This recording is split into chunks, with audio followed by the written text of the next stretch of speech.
Hi, and thanks for tuning in to the Dogwood Media Solutions podcast. I'm your host, Brian Harris. And in today's episode, we'll be talking about 3 tips for showing up on Google with my guest, Lauren Cumbie.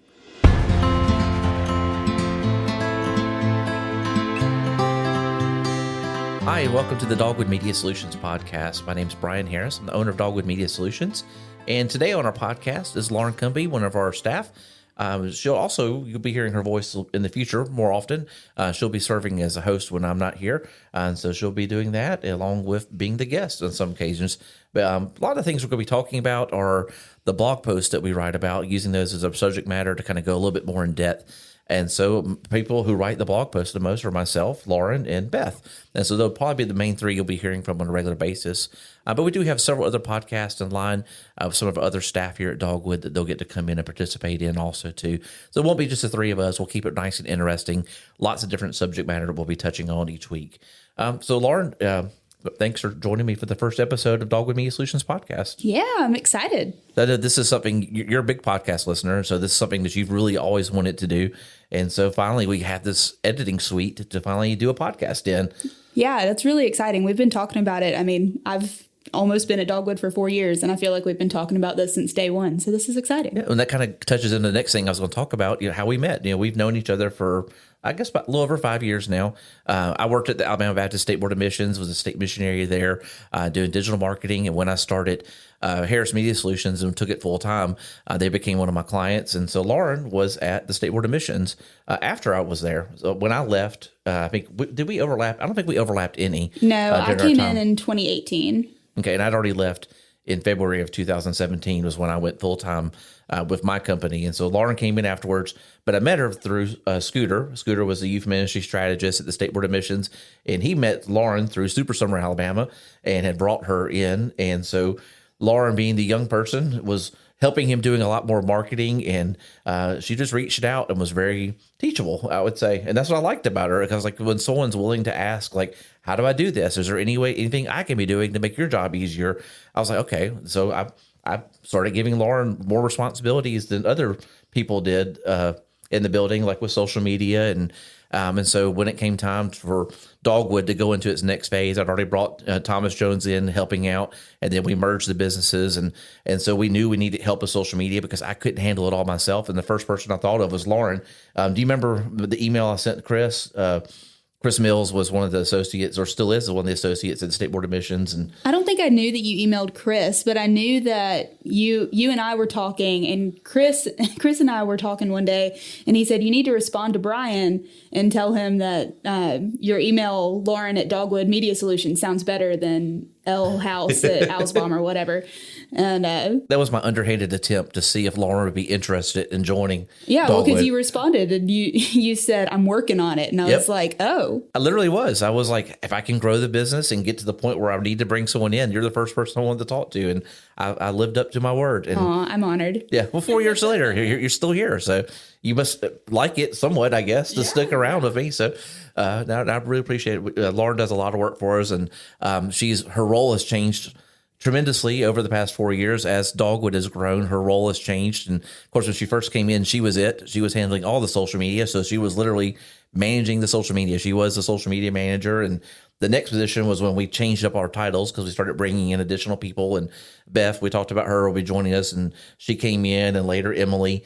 And so everyone became digital media specialist. And then the next title was Senior Digital Media Specialist, because we realized we needed to have someone to rule all the digital media specialists. Yes, it's like when you're gathering power. And so Lauren took over that. And then just most recently, we've shifted a lot of things around again. Just as we're continuing to grow, we have 4 people on the marketing strategy team now. Is what we call, they're not digital media specialists anymore, they're marketing strategists.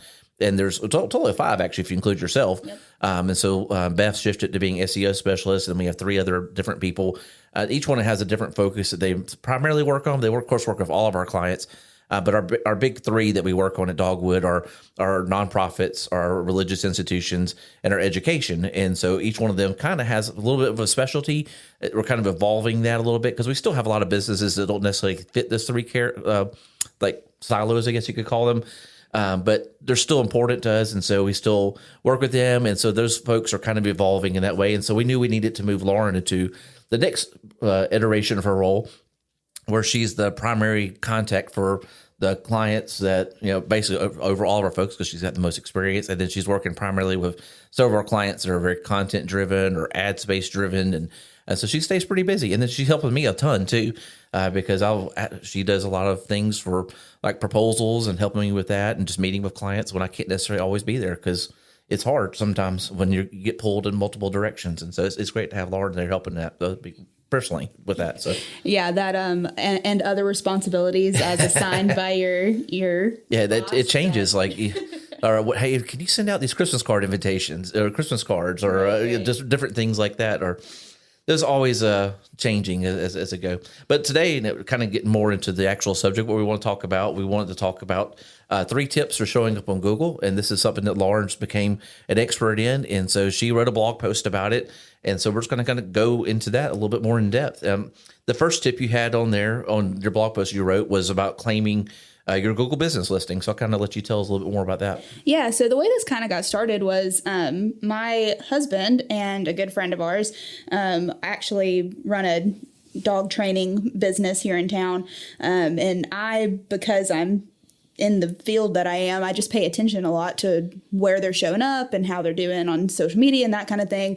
They're not our clients or anything, but because I, am a caring wife, I care about my husband's business. So I was finding some things that I was like, hey guys, like y'all aren't showing up on Google like at all, which for them right now isn't a big deal because they've got the word to mouth situation going on. But I was like, at some point, that's going to be a big problem. And so she asked me what she could do that wouldn't cost a ton of money, but that would help them to just get their name out there a little bit more, especially on Google. And so the first thing that I told her was that she needed to claim her business. And she said that she had already tried to do that, but that it wasn't showing up and she didn't know what she was doing wrong and all that kind of good stuff.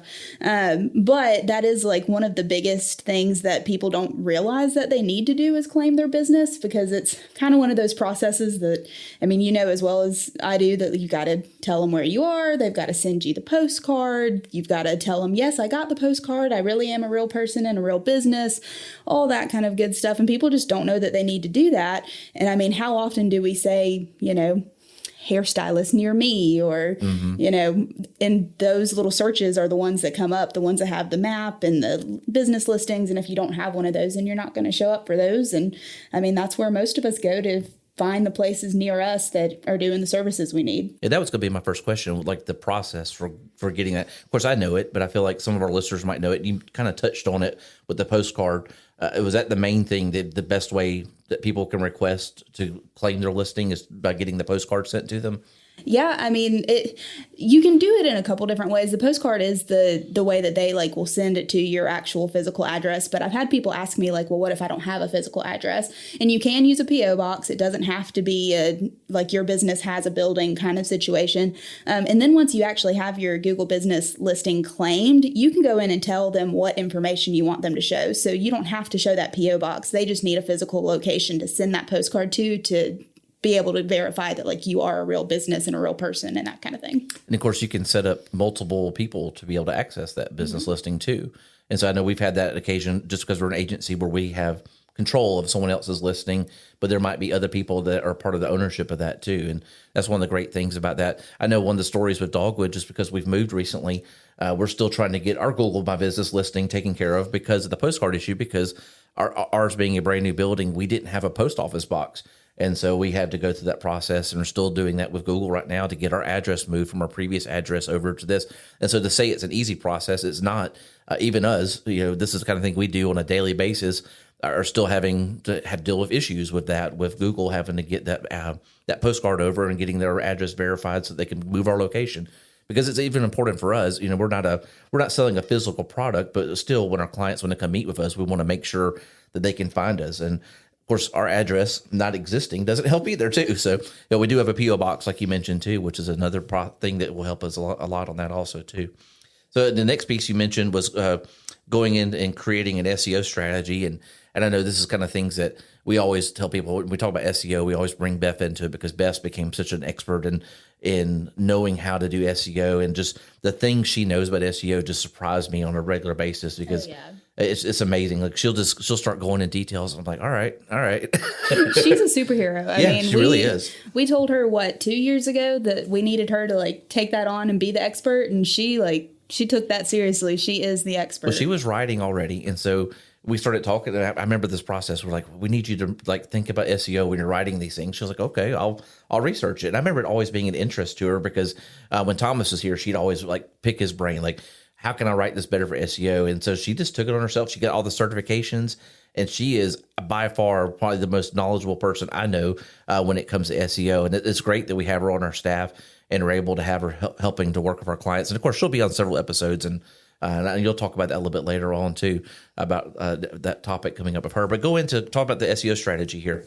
Yeah, so SEO is search engine optimization, and basically it's the way that we build websites, post content, that kind of thing, so that Google sees our site, reads it well, and is able to then take that information and show it to the people that need to see it on Google when they're doing searches.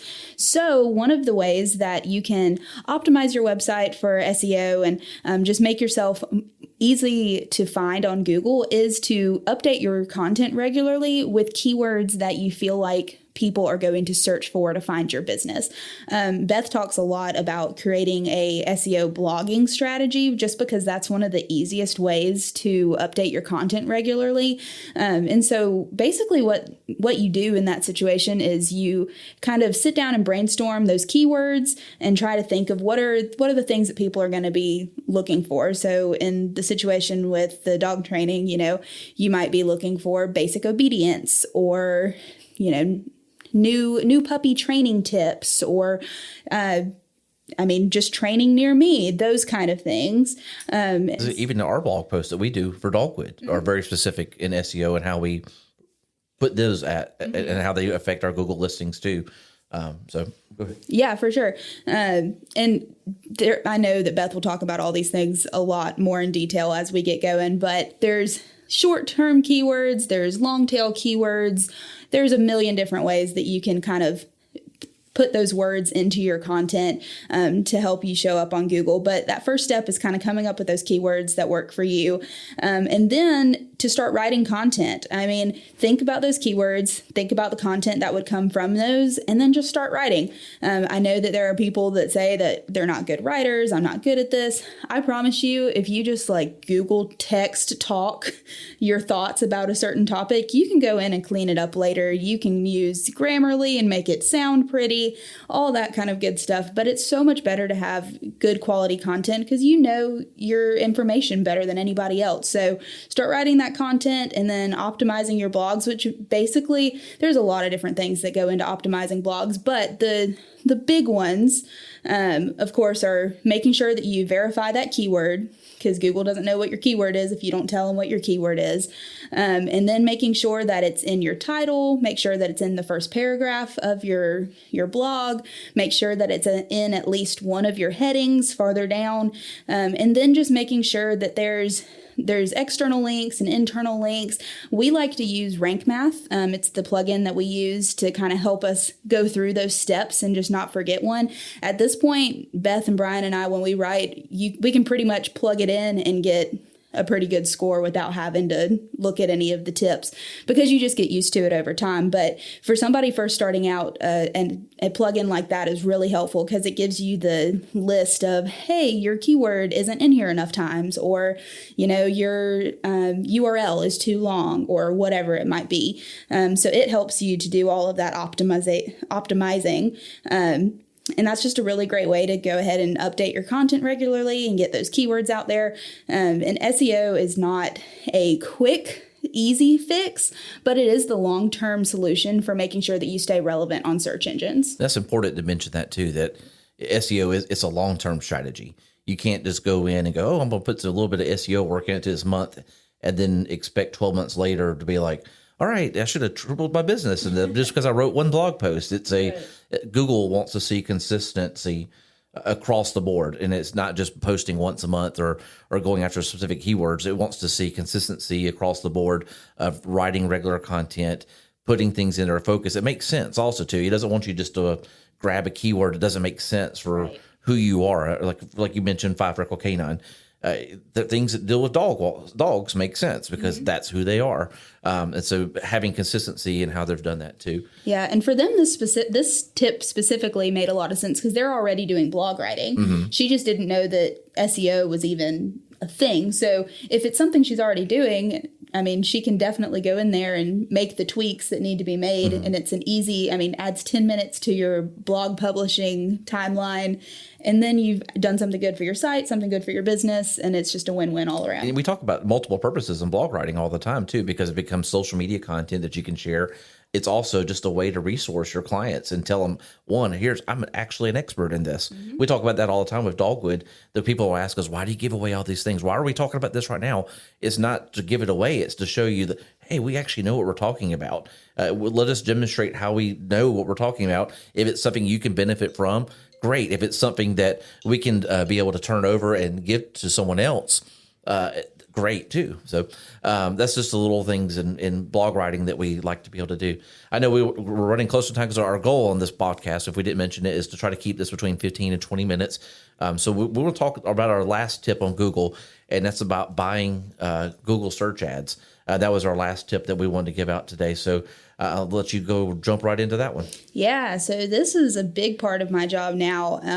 It was not 4 years ago when I got started with all of this, but it definitely is now. I spend hours in Google every week now, just updating ads and creating new ads and that kind of thing for our clients and for ourselves. But if you're looking for that quick, easy fix for showing up on Google, search ads is the way to go. There are billions of searches that go out every single day. And so people are on Google, they're searching. And so you want to show up for those things. And buying those ads is just a really surefire way to show up on those pages. You might not show up every single time somebody searches, but you will show up more times than not. And so it's just one way to it's a quick fix. I call it the shortcut. Yeah. It's SEO is the long way. It's the long earn, the one that's harder to earn and takes a little more time. Google ads are the quick way to make sure you show up at the top of the page. Yeah, well, and I mean, Google ads are so easy to jump into because despite the fact that Google and Facebook all want us to spend all of our money there, there's no minimum for Google ads. I mean, you can spend as little as $5 a day if you want to, and that'll still get your name out there at least a little bit. So, I mean, it's just such an easy way to jump in and start advertising yourself when you're budget conscious.